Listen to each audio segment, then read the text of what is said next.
We want to welcome Emily to our podcast. And Hello. Emily, I'm learning more and more about Emily. She wears a lot of hats, some that she's told me about, some that she hasn't, that I had to learn from others about. So, Emily, Well, you're gonna yes, I've learned some things about you since I've talked to you last. So, therefore, I want you to kind of introduce yourself to our community and our community is filled with supporters of foster parents, adoptive parents, kinship parents, just anyone that serve God's children who come from hard places. Okay, so we have some CASA workers, we have CPS workers. So, Emily, just kind of share some of those hats with us that you wear in our community while you introduce yourself to us. all right. So I'm Emily Hindman, and I have been a licensed professional counselor for 24 years. And I have a private practice counseling office where I see kids and teenagers, some adults, but mainly kids and teenagers through the foster care system in the evenings and on the weekends. I'm also a licensed attorney. I've been a licensed attorney for 8.5 years. I have my own private attorney office where I do family law, divorces, custody. I represent people in CPS cases, including kids. I do mental health commitments and juvenile criminal cases and lots of adoptions. That's where my heart is. I'm also the secretary of the Ellis County Child Welfare Board. I've served on that board for over a year now, and it serves kids in Ellis County who are under the umbrella of CPS care. So that's part of what I do. I do some other things, but that's the large part of what I do for this community. Okay, I just learned about the welfare board, so that was new news to me. And I did also learn that you get a lot of counselors together. Tell me about that. You kind of brushed over it, but it was such a huge deal to the counselor I was speaking to who told me about it. So, Okay, yes. So, about a year and a half ago, I put together an Ellis County Counseling Network program. mhm. I've had a lot of different people from different entities that I interface with ask me, is there a counselor list? Do you have a list of counselors in this county that we could use? And Yes. then just in my day-to-day walk about this community, I saw a lot of different counseling offices and realized I didn't know who everybody was. And I thought it's a small enough county, all of us counselors should know each other, and everyone in our community should know who we are. So I put together this networking program where it is offered to Ellis County counselors. About once a quarter, we meet, we do a little social networking to get to know each other. And then I usually have some entity come and provide information about what they do. We've had a lot of hospitals or treatment facilities come in and offer information about their facility. And then I give 2 continuing education units for free to the counselors. And what I've done is I've created a master list. So we have about 50 counselors in the county on this list. And it's a great referral source for us and for everybody in the community to know who is the counselor, what's their contact information, what clientele are they seeing, what insurance or cash do they take, and their hours of operation. It's been a very great resource to be able to share with everybody. Out of those counselors, some have identified, who is willing to testify in court, what kind of therapies they're offering, whether it be EMDR or equine therapy or cognitive behavioral or play therapy. So all of that is on the list, and I'd be happy to I love share it that. for you guys to share with others. Yes, I love that because it answers all the questions. Well, who do they serve? Do they do this? Do they do that? You're saying I don't even have to call the number and ask anybody. I can just look on that spreadsheet and see it already. Yeah. And Absolutely. if they accept my insurance, it's right there on the list. Oh, we need the list. Yeah. Yes, yeah, yes. I will send that over to you directly. That's great. That's great. So, parents, you heard it right here. Emily Hindman, she has already done all the work for us. She put it together. She has a counseling group that's ready to serve our children right here in Ellis County. So, thank you, Emily.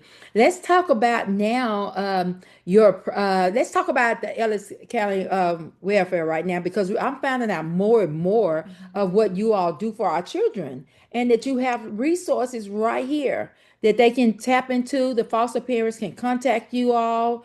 So if you can kind of just share a little with us about that so our parents will know that they do have extended help here.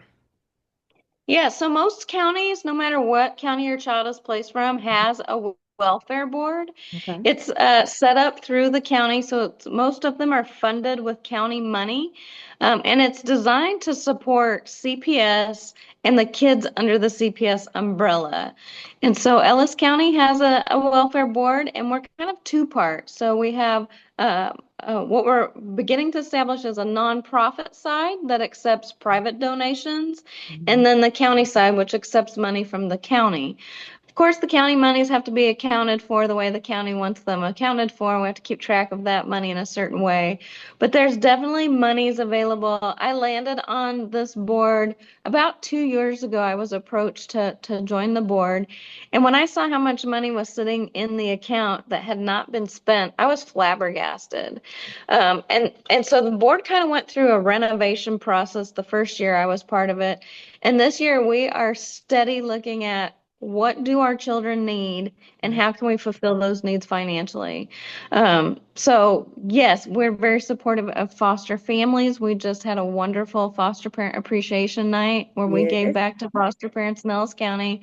And we are here to give back to our kiddos, especially focused on those kids that are PMC Mhm. under permanent managing conservatorship of the department. Those are kids that are not eligible necessarily for adoption. Mhm. They're not going to go back home, so they're just kind of stuck in the system.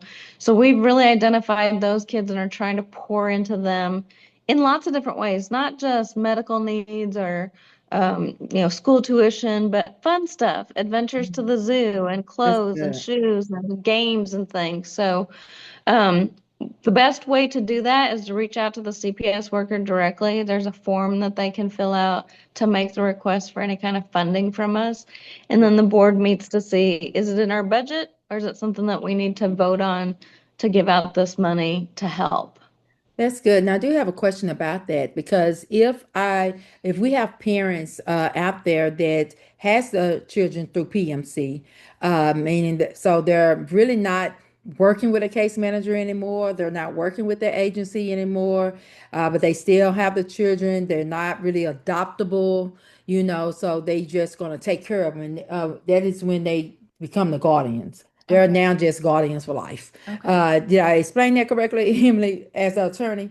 They're at that point, I call them just guardians for life because they're not in foster care really. They're not under kinship anymore. They're babies, but they're not adopted. Yeah, Okay. we call that conservatorship, not guardianship. Kind of two different things, but conservatorship is when the department steps out of the picture Hmm. and there's no longer any support from the department and the family just takes permanent conservatorship of the child. It's very similar. It's very similar to adoption. There's not a lot of differences other than benefits. But at that point, yeah, they're kind of on their own as far as support goes. And so these kids are specifically under this CPS umbrella. So Hmm. those kids that are currently in the system are the kids that we're serving. Okay. Do you also serve kinship placements as well? Do they fall Yes, in the so Hmm. category? so long as the department is still involved. Okay. Right. So if they have PMC, they're not with the child placement agency anymore. How can they tap into those funds that's available to the parents and the children there? So those funds would not be available Okay. to through the Ellis County Child Welfare Board. Those Okay. funds would not be available. They're Only they specifically for kids that are in the under system. the umbrella. Okay. Okay. Yeah. So I just want to, make sure that that they're clear with as well. We'll But send those. there's a lot of Mhm. resources in our community. So Oh I yeah. don't want people to be shy and give up. If it's something we get a request for and we can't assist for whatever reason, we love to be able to provide a resource. Hey, try this place, try this spot. And so we like to give out resources because we don't want to leave anybody hanging. Right. But if you can share with us about your practice as well, because we want to make sure that those out there that's looking for help, need attorney, we always, have questions about, well, do you have any attorneys that do this or do that? Or what if I just have a couple questions? So tell me how you engage with foster, adopted, and kinship parents through your practice.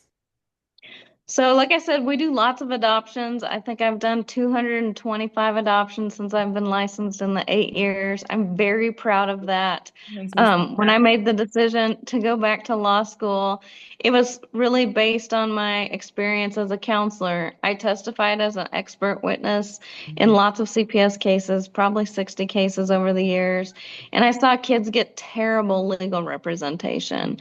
And then I saw parents and people get terrible legal representation because I saw that side of it from a witness point of view. And I thought maybe I could go to law school and make a difference that way.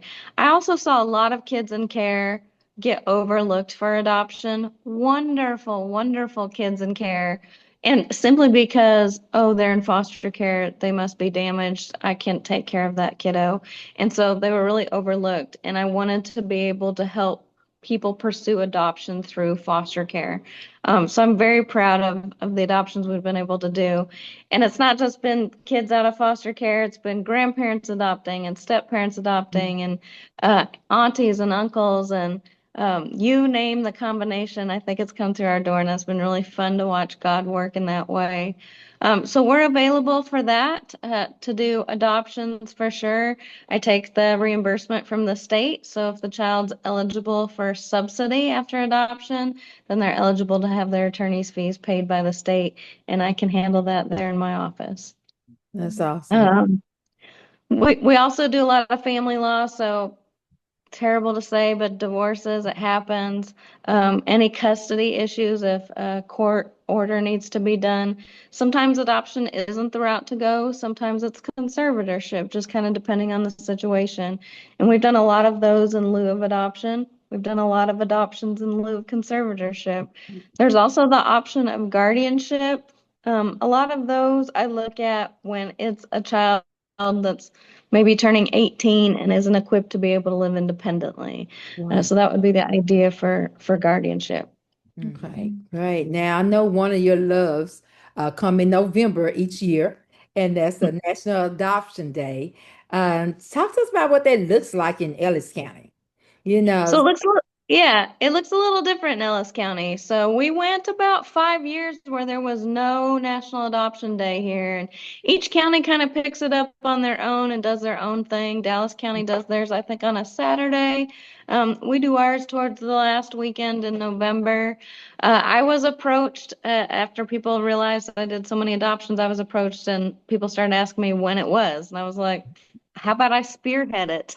So a great one. yeah, we revamped it after it had been missing for about 5 years. We revamped it 2 years ago, and we've kind of just opened it up for any kind of adoption. So we've done on that day, I think the first year we had 12 people adopted, and last year we had 18.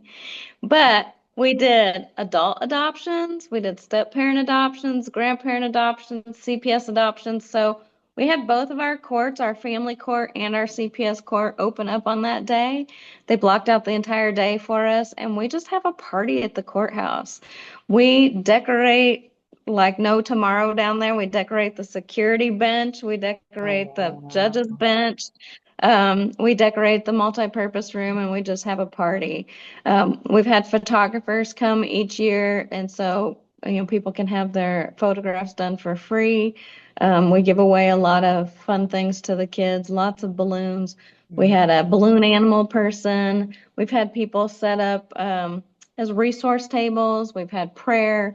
So we just have kind of tried to make it as big and fun as possible for everyone. Now, thinking of just some things that you would like to see occur in Ellis County? What would you say that is coming up foster parents can look forward to, or things that you've heard from foster adopted parents or from this community? Is there anything that our viewers could even help out with? Anything that, how do they just find out what's going on in Ellis County? For this might be counseling or signing up for adoption. How do they get information from Well, about Ellis County?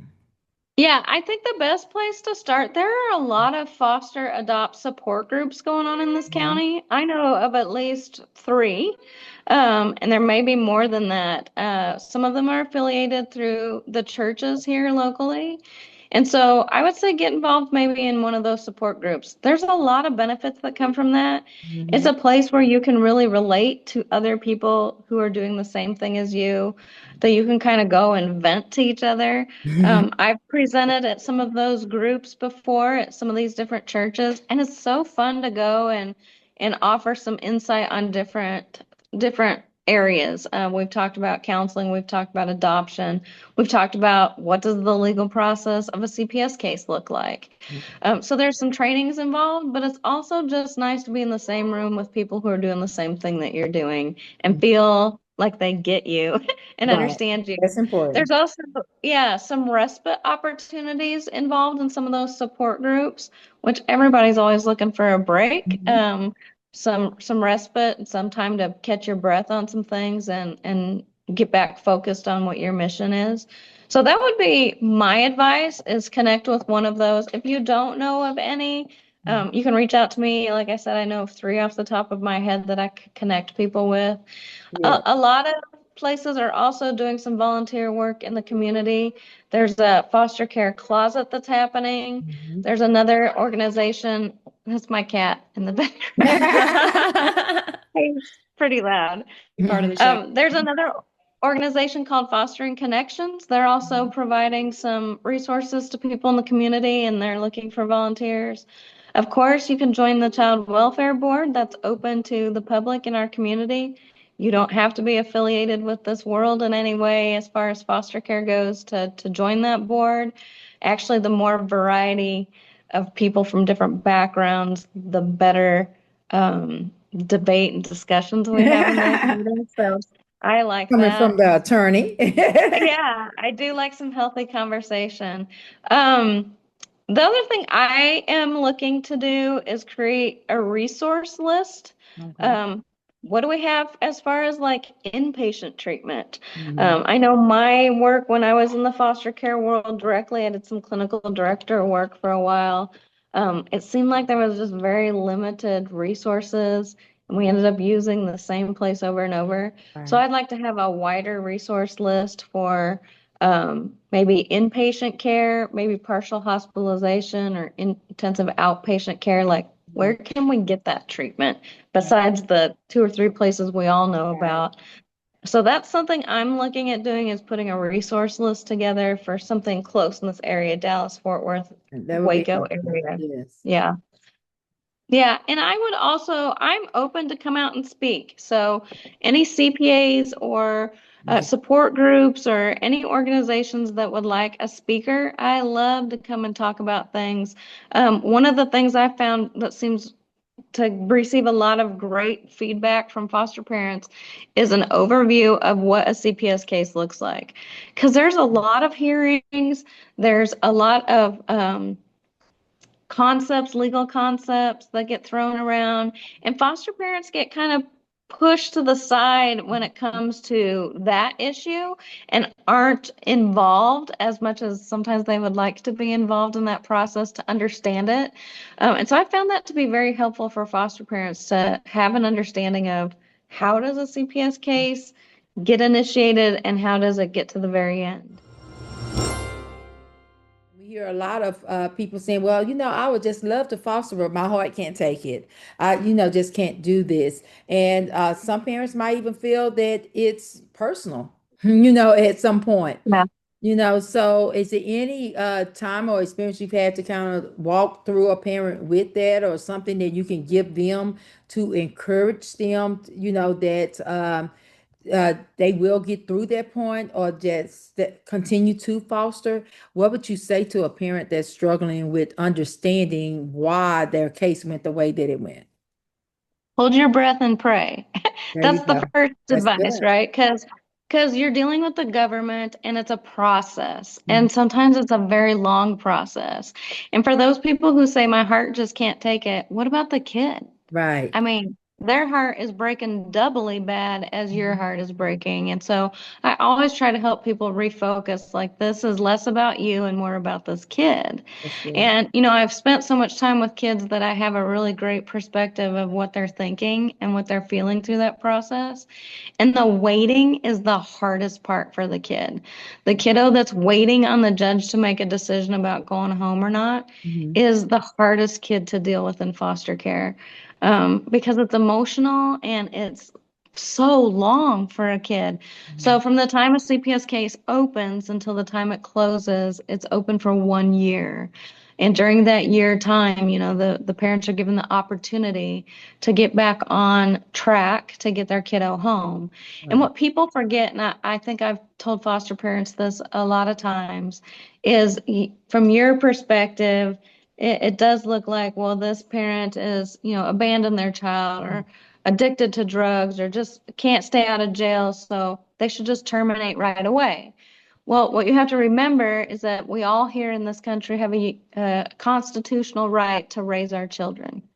And for the government to come in and take that right away from you is huge. Right. It's a huge deal. And it should be a huge deal Mhm. because when you think about your own biological children, if the government came in and took them away, there should be a fight. There Right. should be a big old fight. And there is. And that's why they give the length of time they give to parents. Mhm. And then some parents and some courts allow an additional 6 months Right. if, they need that extension because they're close and they just need a little bit more time. There is a 6 month addition. And then that's even longer for the kid to wait. But during that time, I try to remind the kids and I try to remind the foster parents the kid's job is to be a kid. Have fun, as much fun as you can, go to school, make friends, do all the things a kid is supposed to do. And that's really the foster parent's job too, is help keep their mind on being a kiddo. Right. But yeah, when it comes down to it, it really does get tricky. So what happens at termination is there's two types of termination. There's the type where the parent can relinquish their own rights and sign their rights and say, I voluntarily give my rights up. And then there's the kind where the court takes the rights from the parents. And Right. sometimes that happens in a trial, where they go down and they fight to keep their rights. Mhm. And the judge at that point has to make a decision. Do they meet the criteria for the court to take their rights from them? Right. Once that happens, then there is a period of appeal. So if the court takes the rights from the parents can appeal that decision and say, hey, I think something went wrong in that trial. I don't think the judge followed the rules. I don't think the state followed the rules. I think the judge got the law wrong. And so they can appeal. They have about 30 days from the time the decision's made to file the appeal. If the appeal goes up to the appellate court looks at it. If they think there's some substance to it, then they might send it back down to the trial court and say, trial court, you screwed up, try again. And Mhm. so then they would have the trial all over again. Or the appellate court may say, there's nothing here. I think the court got it right. Keep all the rights terminated. That's a process, though. When it goes to the Right. appellate court, there's not any time frames for them to respond. They don't have deadlines to look at it and get it back. So that could be another few months. The other thing that happens after termination is there's a 90-day window. So the statute allows a 90-day window for any family of the child to come forward then and say, Right. now I want a piece of the pie. Mhm. And the reason I think that that's in there is because there's so many times we've had cases that are so controversial or so dramatic Mhm. or the parents are so toxic that family members just don't want to get Right. involved. Family Right. members say, I don't want to have to deal with him We or heard that a her. lot. Mm-hmm. Yeah, I'm staying out of this. But then when they learn, hey, their rights are terminated, you don't have to deal with them anymore. Oh, now I'm interested. I'd like to raise the child. And so that's that 90-day window after termination. And so that's where, an adoption can't be finalized during that 90 days because a family member might come forward. And we've had that happen, and It that is happens. super disappointing because Mm-hmm. you may have a foster family that's on board for adoption, and that's where you hold your breath and pray. Right. Because even if that family member comes forward, they have to pass a background check, pass a home study, That's prove another to the process. department that they're safe. Yeah, another process. Mm-hmm. And so sometimes, people make mistakes and tell the kids too much, and some people make mistakes and don't tell the kids enough. And, to me, that's an individualized basis as to how much do you tell a child about each step of that process and how much do they not need to know until later on. I mean, I get attached to these kids and I begin to see them as my kids. I advocate Mm-hmm. a lot for my kids. I am not shy to testify in court. I love to testify in court, especially now being an attorney. It's loads of fun, but I'm kind of a weirdo in that department.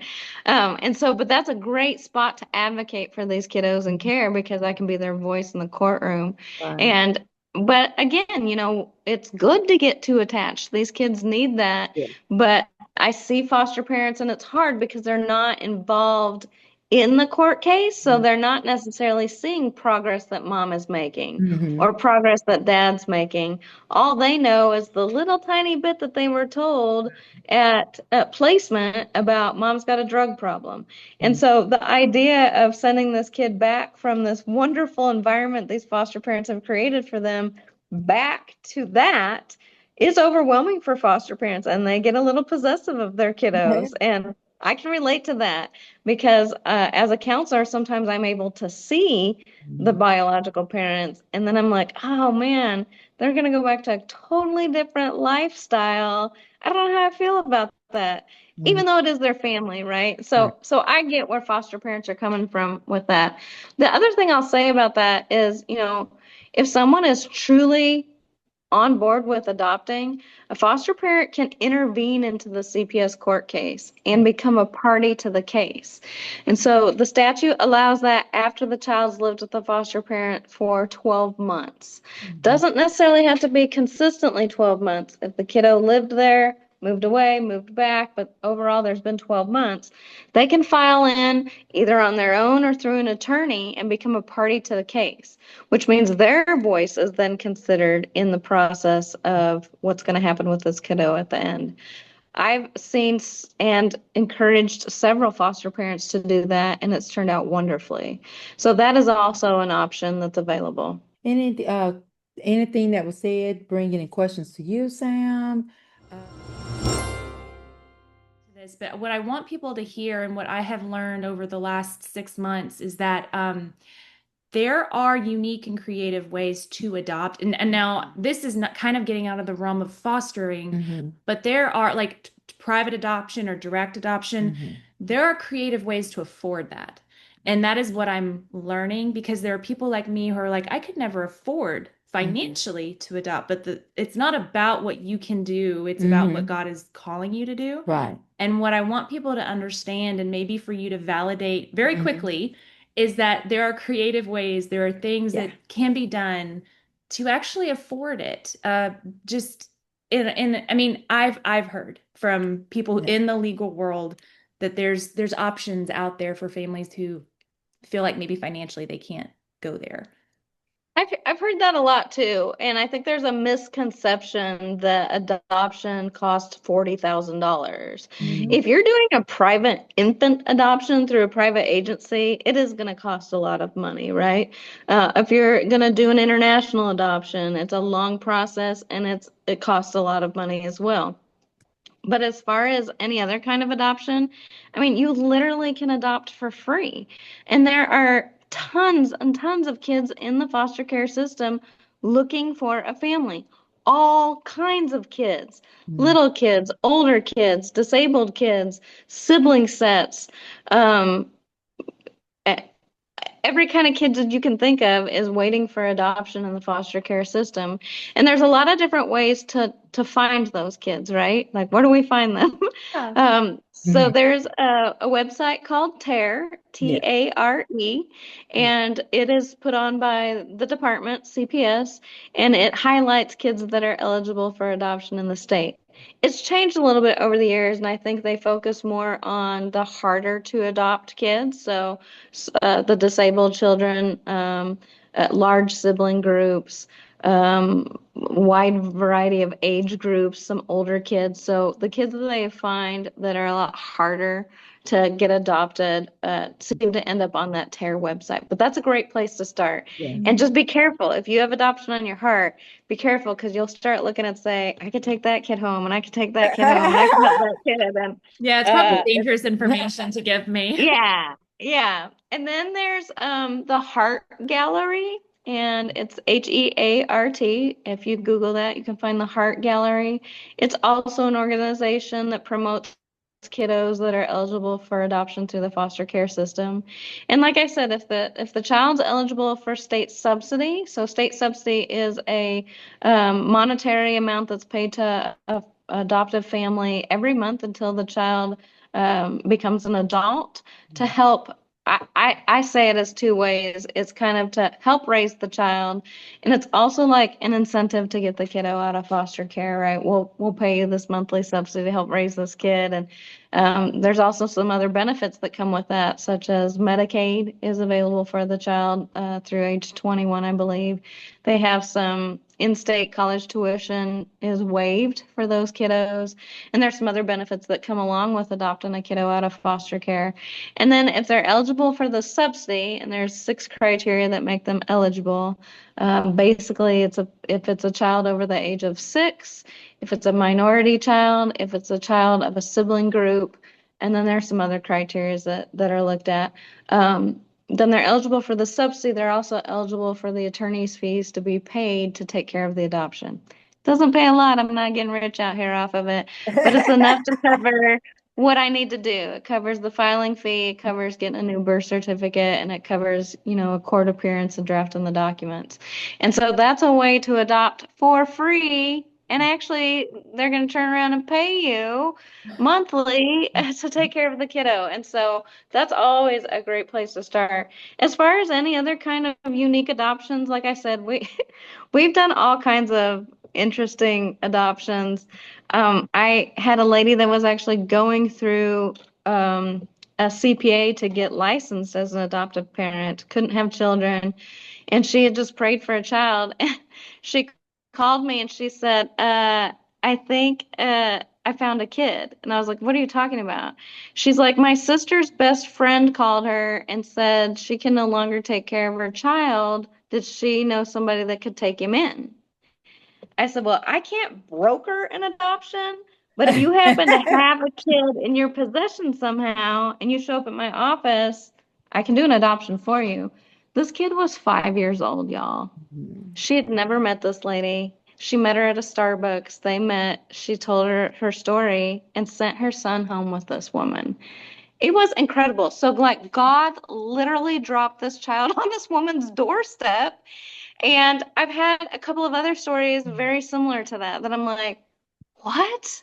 What is happening? Like, it's truly amazing to see how God has worked. And all of these adoptions that have come through my office, people will come in and do a consultation and they're telling the story, and I'm just waiting for, okay, how is it that God is involved in this one? Tell me what God did. Tell me what God did. Yeah. Yes, we had another one, 2 teenage boys that had been in the system for years, and they were eligible for adoption. They were 16 and 17 years old, and they went to church with their foster mom, and they're like, hey, we know those people over there. It was like their long lost cousins. And so they connected with their long lost adult cousins, and they're like, we would love for you to move to our house and we'll adopt you. And so these teen boys moved to, I mean, it was just awesome. a chance meeting. It wasn't a church that they both attended on a regular basis. It was like out of the blue. just amazing stories like that. And so stay in prayer, hold your Mhm. breath. A child literally could show up on your doorstep. Yes. I'll be coming to you. Yes, Right. I'll have the door open for you. Yeah. Thanks. And let us know the name of the law firm. Emily Hindman Law. I'm on the corner of Kaufman and Main, 107 Kaufman and Waxahachie. We're in a little old house. It's blue with a yellow door, and we're right across from the courthouse. It's been an interesting journey as a lawyer. I started in that building with my mentor attorney about 10 years ago, and I went and worked for a couple of other law firms and saw how other lawyers operated and how I did not want to operate, and even joined a partnership at one point, and had to walk out of there for some business reasons. And so 2.5 years ago, my paralegal and I opened this law firm, and we've been running strong ever since. I had the opportunity to buy the building back where I started. So God showed up and showed out, and That's I cool. bought my building and went back home. I So love we're it. there, and we love it there too. It's been an amazing 2.5 years, and I couldn't be more blessed than what I am. That's awesome. Well, thank you for sharing all the information with us that you have shared. We look forward to continuing conversations with you and just spreading the word around that you are there to assist and help. We look forward to everything you all are doing on the welfare board, as well as just the counselors in our area. It's just so much that you're involved in, and we're grateful for that. So Yeah. thank you so much, and we're grateful to know Emily Yes. Hyndman. Thank you very much. I was glad to be able to have the opportunity to do this. And again, if people want to know more about the legal process of how a CPS case works, I think that's probably one of the most beneficial things for foster parents to understand.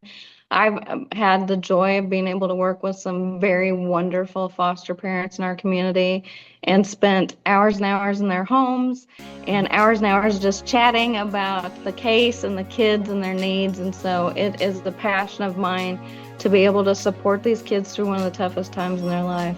Great. Thank you. Thank you so much, Thank you Emily. so much.